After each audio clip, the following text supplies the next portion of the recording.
everyone, this is Teacher Rafael, and today I will be discussing about rubrics, its definition, types, and steps on how to create it. A rubric is a type of scoring guide that assesses and articulates specific components and expectations for an assignment or assessment task or activity. And here are the tips in creating the rubrics. If rubric is new to you, start with 3-level rubrics. Next, determine which areas are to be evaluated. Are you evaluating the content, the procedure, the process? It will depend on the type of assignment or assessment activity that you will have for your students. The next is the number of areas. The number of areas are determined by the nature and purpose of performance. And the type of rubric is based on instructional goals, which we will discuss when we go to the types of rubric. There are two major types of rubrics. The first one is the analytic rubric, just like what is shown in the current slide. The analytic rubric articulates the levels of performance for each criterion so that the teacher can assess student performance on each criterion. It is used for major assessments such as final term projects. So in this example, you can see here the title of the analytic rubric, which is the math problem-solving rubric. Then it's followed by the description. This rubric is designed to measure the quality of a process, and the work samples or collection of work will need to include some evidence of the individual's thinking about the problem-solving task. Okay? And it also includes reflections on the process from problem to proposed solution, the steps in a problem-based learning assignment, record of think aloud protocol while solving a problem. And we can see here, class, that we have here on the side, the left side, the dimension or the criteria. And here we have the levels of scoring. So we have here the descriptions, and we also have the points here. And here are the performance descriptors. So what are the steps in creating analytic rubric? Again, the leftmost column is the dimension or what we call the criteria. So the leftmost column determines the criteria or the skills and abilities that students should demonstrate to show achievement of the learning outcomes. For example, in this math problem-solving rubric, in order to rate or assess the performance of the student in math problem-solving, the student must be able to define a problem, identify appropriate strategies, and implement the solution. And the top row, on the other hand, determines the levels of achievement or what we call the levels of performance. So we can see here the levels of performance. This can be numerical categories like 3 points, 2 points, and 1 point, just like what is shown here. Or this can be descriptions such as mastered, working towards mastery, and needs improvement. So these are given expectations of what students are to be able to demonstrate. And we have also the descriptions.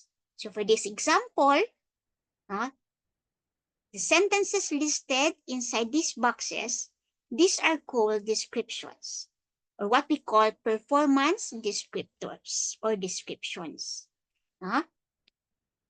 So create descriptions for the criteria along each level of performance, just like what is shown here. Write a sentence or two for the highest level. In this example, the highest level is exemplary, worth 10 points, followed by the proficient, worth 8 points, followed by developing, worth 6 points, and the beginning, worth 4 points. So these are the levels of performance, okay, or levels of achievement. So for the criterion completion of requirements, by the way, this is a rubric on ePortfolio. For the criterion completion of requirements, to create your rubric, you first start with the highest level. You first create descriptions or descriptors in the highest level, which is on the exemplary level. Okay. Then, by writing a sentence or two, you can now have your first descriptor. And then, next, encircle the words that indicate various levels of performance. So, in this example, I have encircled here, no, in this first descriptor for the highest level exemplary, the descriptor on the first criterion completion of requirements is all components are complete.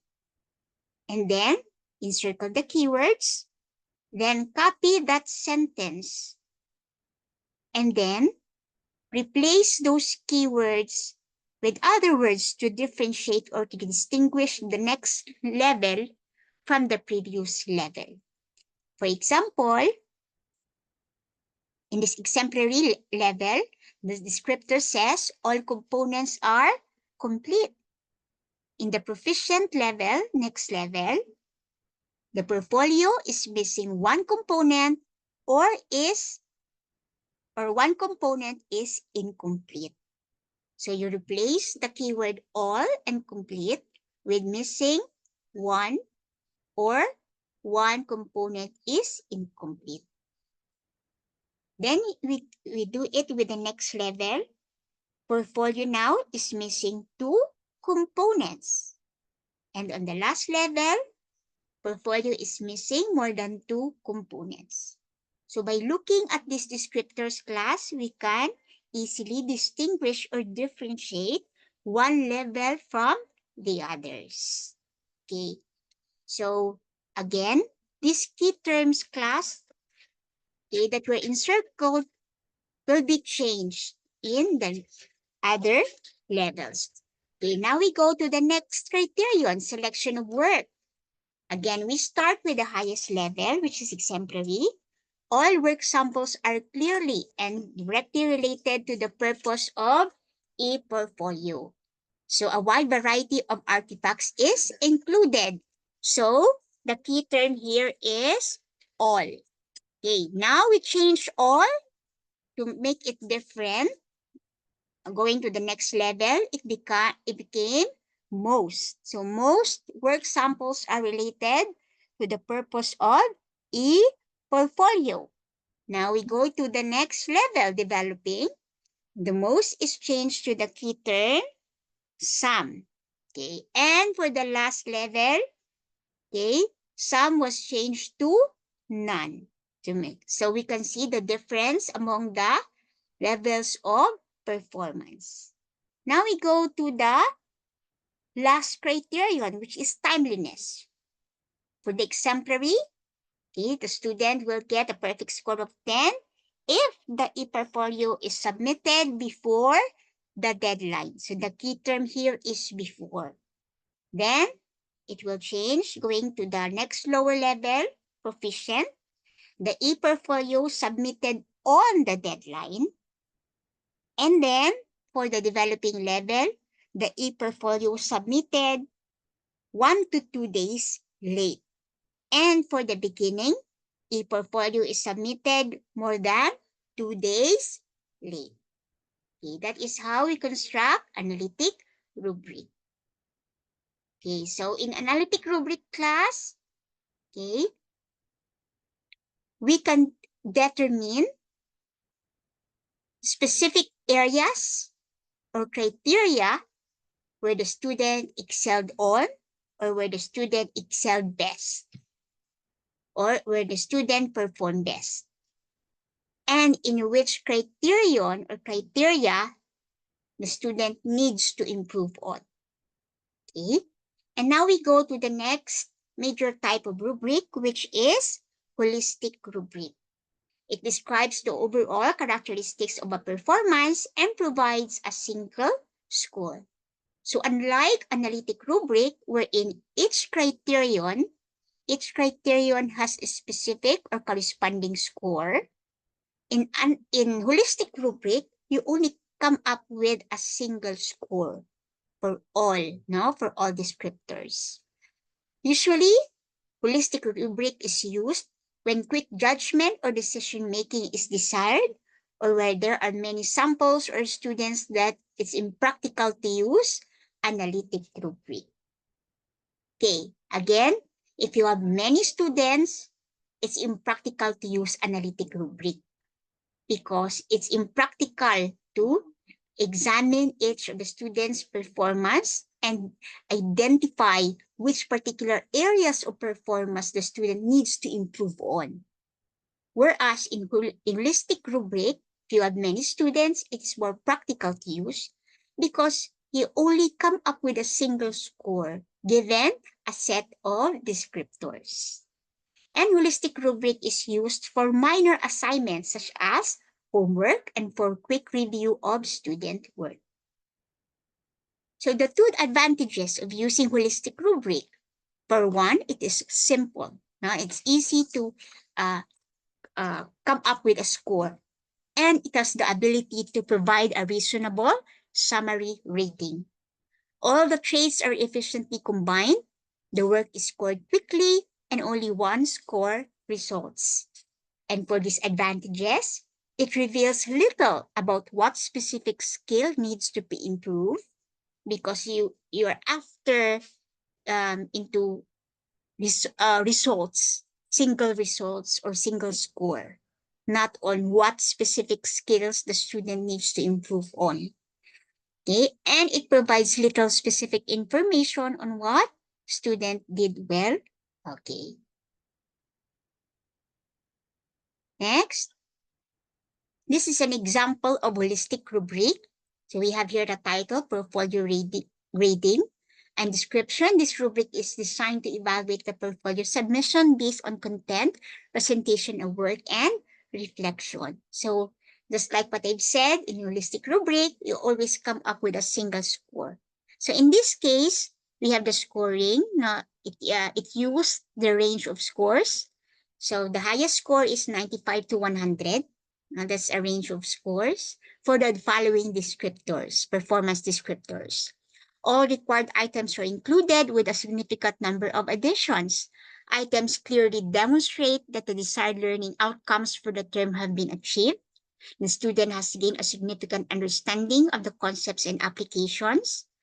Reflections illustrate the ability to effectively critique work and to suggest constructive practical alternatives.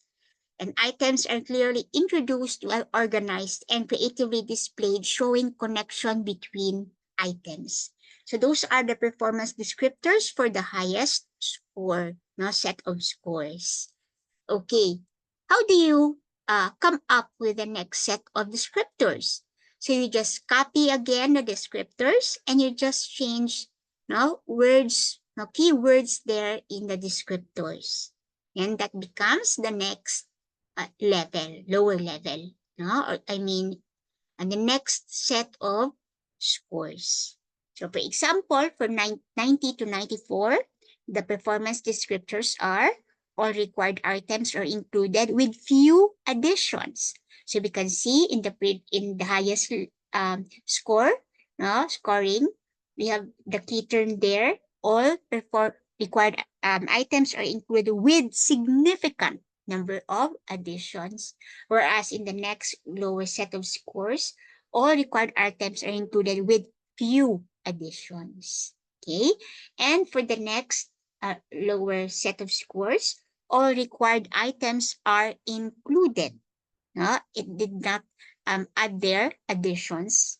Okay, and for the lowest set of scores, a few significant number of required items are missing. Okay, so there are missing items in the portfolio.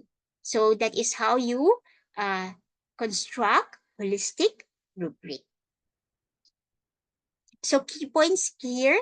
A rubric is a scoring guide that assesses and articulates specific components and expectations for an assignment or assessment task or activity. And there are two major types of rubric, holistic and analytic. And the type of rubric is based on the instructional goals and also on the type of assessment activity or task that you will have for your students.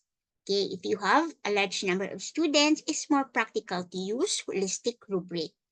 However, if you are dealing with major assessments wherein you want to find out the strengths and the weaknesses of your students in that particular performance, then it's recommended to use analytic rubric. So that ends the video presentation on rubrics, and here are the references. Thank you very much for watching and see you on my next video.